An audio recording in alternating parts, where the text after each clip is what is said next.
ओम शांति 28-22 की वाणी है। मीठे बच्चे, तुम्हें पढ़ाई से राजाई लेनी है। यह पढ़ाई है तुम्हें डबल सिरताज बनाने वाली।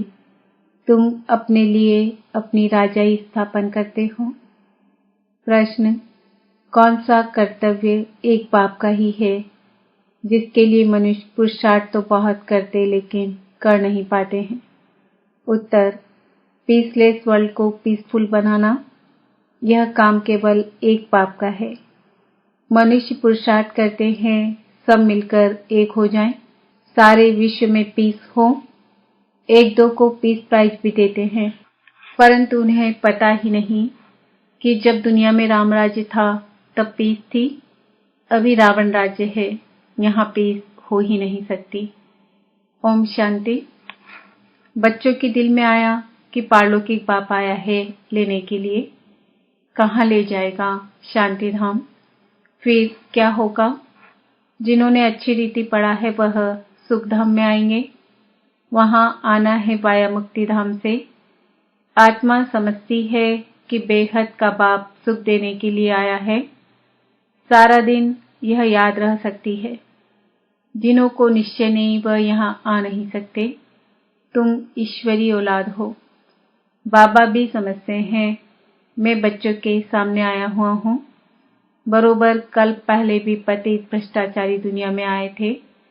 यहाँ सब भ्रष्टाचारी है, वहाँ है सब श्रेष्ठाचारी। यथा राजा रानी तथा प्रजा। यह खेल है ईश्वरी संप्रदाय और आसुरी संप्रदाय का। गीत, किसने यह सब खेल रचाया? जब कोई गीत बजता है तो दिल में आना चाहिए कि पापा ने हमको बहुत ऊंच बनाया है। ऊंचे ते ऊंचा बाप जरूर ऊंच ही बनाएंगे। ऐसे बाप की बहुत महिमा है। कोई भी कुछ करते हैं तो उनकी महिमा होती है। ये फलाने धंधे में बड़ा अच्छा है, फलाना मनुष्य बड़ा होशियार है। हर कोई में गुण होते हैं। परमपिता परमात्मा की महिमा सबसे भारी है। हर एक मनुष्य मात्र को अपना अपना पाठ मिला हुआ है।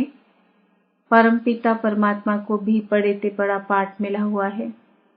इस ड्रामा में बड़े बड़े मुख्य पाठधारी कौन हैं? कौरव और पांडव दोनों को भाई भाई दिखाते हैं। फिर उस तरफ दिखाते हैं बड़े बड़े भीष्म पितामह, अश्वत्थामा आदि। यह सब विद्वानों पंडितों के नाम हैं। अब विद्वान थोड़े ही युद्ध के मैदान में लड़ाई करेंगे। लौ नहीं है। झूठी काया, झूठी माया, झूठा सब संसार। रावण झूठ और राम सत्य बताते हैं। परम पिता परमात्मा को ही सत्य कहते हैं। गॉड इज ट्रूथ, गॉड है ही एक।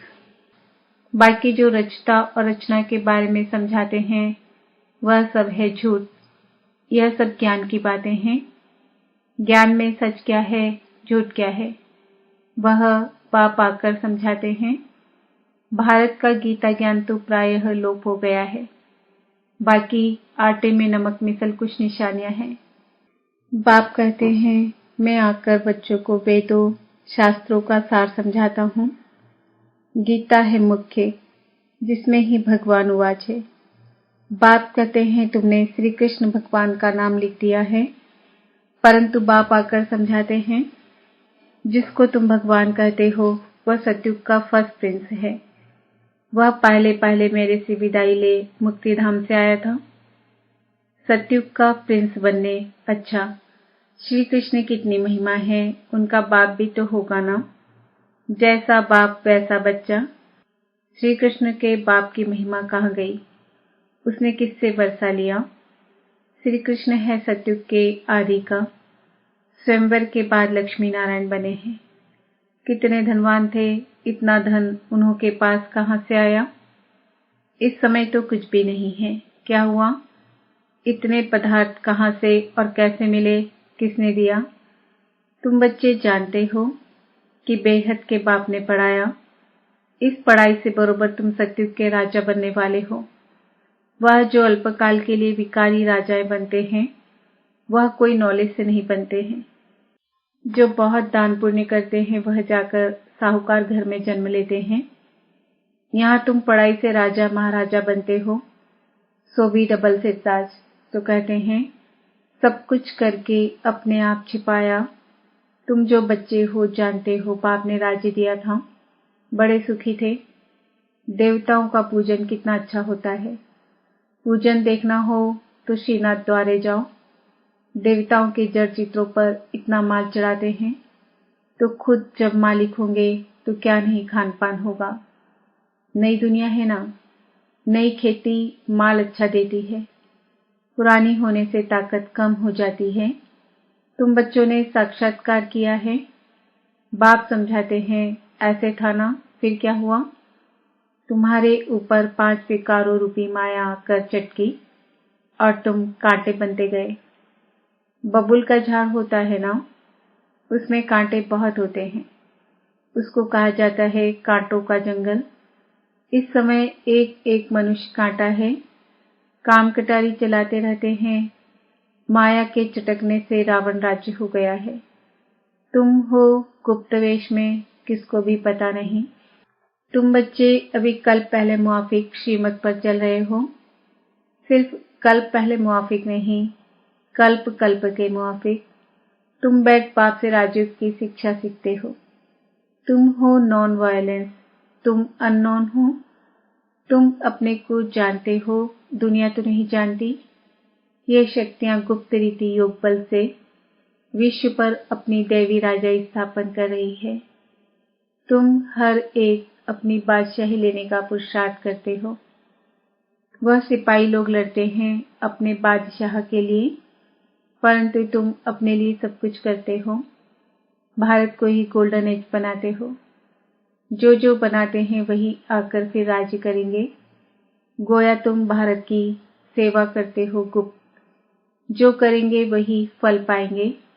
जो मेहनत कर राजा रानी व प्रजा बनेंगे वही आएंगे, भारत में ही आकर राज्य करेंगे। तुम्हारी यहाँ है शिव शक्ति पांडव सेना। पांडव अक्षर पंडे पर है। बाप ने आकर समझाया है, मुख्य रूहानी पंडा मैं हूँ।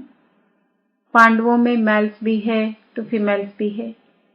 प्रवृत्ति मार्ग है ना, बाकी लड़ाई की तो बात ही नहीं।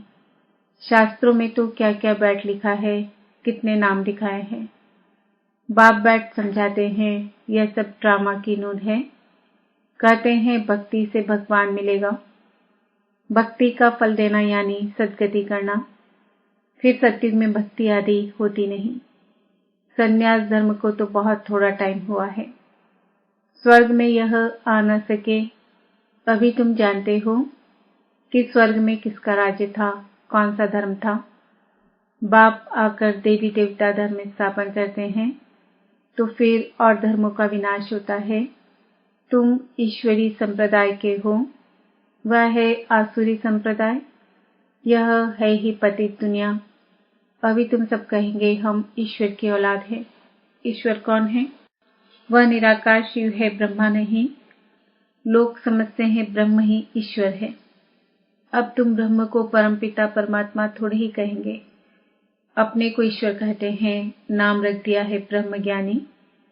कोई अर्थ ही नहीं। ब्रह्म महातत्व है जहाँ हम आत्माएं रहती है। शालिग्राम भी कहते हैं।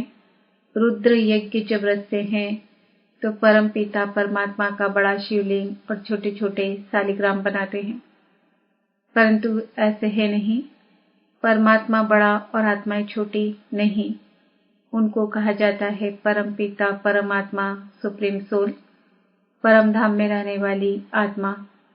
आत्मा याद करती है ऑर्गन्स द्वारा। अभी यह सब बातें तुम जानते हो। रचता और रचना के आदि मध्य अंत और मुख्य पाठधारी कौन है, कैसे पाठ बजाते हैं, कौन कितना जन्म लेते हैं, तो ये सब हिसाब होगा ना।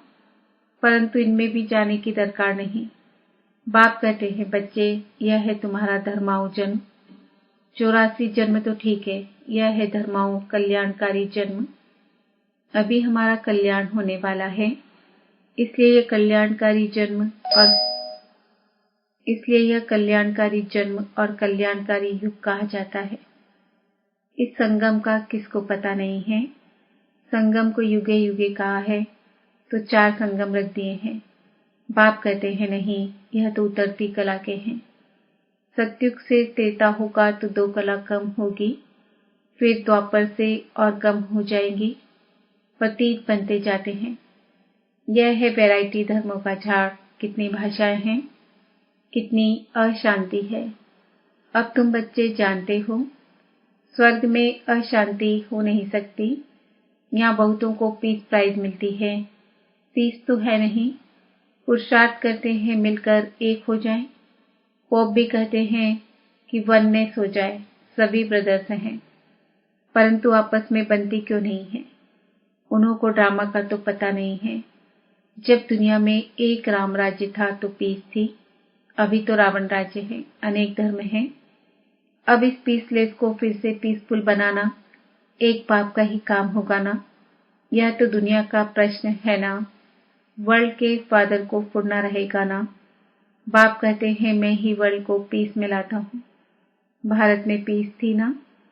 पीसलेस आत्माओं को वापस घर ले जाते हैं। वर्ल्ड की पीस के लिए वर्ल्ड गॉडफादर को आना है, उनका ही पार्ट है। तो कहते हैं सब कुछ करके, सबको सुख शांति दे करके फिर छिप जाते हैं। ऐसा छिप जाते हैं जो सतयुग त्रेता में भी कोई नहीं जानते, द्वापर कलयुग में भी कोई नहीं जानते। जब तक खुद न आकर अपना परिचय दे, देवताएं भी नहीं जानते। अपनी आत्मा को जानते हैं, बाकी रचना को नहीं जान सकते। बाप कहते हैं नॉलेज प्राय लोप हो जाती है। यह जो इतने मंदिर शास्त्र आदि बने हैं सब खत्म हो जाने हैं। भक्ति मार्ग की एक चीज भी नहीं रहती है। अभी बाप कहते हैं सिर्फ मुझ एक बाप को याद करो और सबसे ममत्व मिटाओ। सन्यासी तो ऐसे कह ना सके, उनका है निवृत्ति मार्ग, पावन से पतित, फिर पतित से पावन तुमको बनना है। सन्यासियों का भी ड्रामा अनुसार पार्ट है। यह ना हो तो भारत और ही दुखी हो जाए। मुख्य बात है ही पवित्रता की। पवित्रता की ताकत से तुम पतित सृष्टि को पावन बनाते हो, बाप की श्रीमत से। हम आत्माएं बाबा के साथ जाने वाली हैं। पवित्र बनते बनते हम पहुंच जाएंगे। यह यात्रा बहुत वंडरफुल है। हे रात के राही, थक मत जाना। सतयुग को दिन कहा जाता है। पहले तुम स्वीट होम जाकर फिर दिन में आएंगे। तुम हो रूहानी यात्रा के ब्राह्मण। कितना समझने की बातें हैं। जितना बाप को याद करेंगे पद भी उतना ऊंच पाएंगे। कमाई बहुत है, नहीं करेंगे तो भस्मीभूत हो जाएंगे। कुछ तो मेहनत करनी चाहिए ना। लौकिक बाप को उठते बैठते चलते फिरते याद करते हो ना। पारलौकिक बाप को क्यों भूल जाते हो? लज्जा नहीं आती है? लौकिक बाप को कभी भूलते हो क्या? पारलौकिक बाप जिससे स्वर्ग का वर्षा मिलता है, उनको भूल जाते हो तो वर्षा भी भूल जाएगा। फिर क्या पद पाएंगे? युक्ति से बतलाते रहते हैं। बस बाबा आया कि आया, हमको अब यह शरीर भी नहीं चाहिए। बड़ी मीठी नॉलेज है। देने वाला भी बड़ा मीठा है। आधा कल दुख में याद करते आए हो। बाबा हमको सभी दुखों से छुड़ाओ। अब तुमको सभी दुखों से छुड़ाते हैं। अगर हमारी मत पर चलेंगे तो मैं तुम्हारा बाप हूं ना। फिर क्यों कहते हो कि बाबा हम भूल जाते हैं? तुम बच्चे हो ना, शांति धाम सुख धाम जाएंगे ना। मुझ बाप को याद नहीं कर सकते हो? मैं तुम्हें डबल से ताज बनाऊंगा। बच्चे कहते हैं हाँ बाबा याद करेंगे, फिर कहते हो भूल गया। वंडर है ना। इतना स्वर्ग का वर्षा मिलता है, तुम भूल जाते हो। अच्छा, मीठे मीठे सिकिल दे बच्चों प्रति मात पिता बाप दादा का याद प्यार और गुड मॉर्निंग। रूहानी बाप की रूहानी बच्चों को नमस्ते। हम रूहानी बच्चों की रूहानी बाप दादा को याद प्यार गुड मॉर्निंग नमस्ते ओम शांति। धारणा के लिए मुख्य सार, बाप की श्रीमत और पवित्रता की ताकत से इस पतित सृष्टि को पावन बनाने की सेवा करनी है। अपने लिए अपना राज्य स्थापन करना है। पारलौकिक बाप जो मीठे से मीठा है, जिससे स्वर्ग का वर्षा मिलता है, उसे निरंतर याद करना है। योग बल से अपनी राजाई लेनी है। वरदान, हर बोल द्वारा जमा का खाता बढ़ाने वाले, आत्मिक भाव और शुभ भावना संपन्न भव। बोल से भाव और भावना दोनों अनुभव होती है। अगर हर बोल में शुभ व श्रेष्ठ भावना, आत्मिक भाव है तो उस बोल से जमा का खाता बढ़ता है। यदि बोल में ईर्ष्या, हसद, घृणा की भावना किसी भी परसेंट में समाई हुई है तो बोल द्वारा गंवाने का खाता ज्यादा होता है। समर्थ बोल का अर्थ है जिस बोल में प्राप्ति का भाव व सार हो। अगर बोल में सार नहीं है तो बोल व्यर्थ के खाते में चला जाता है। स्लोगन, हर कारण का निवारण कर सदा संतुष्ट रहना ही संतुष्ट मनी बनना है। आज का समान है, मैं आत्मा शुभ भावना से संपन्न हूँ। ओम शांति।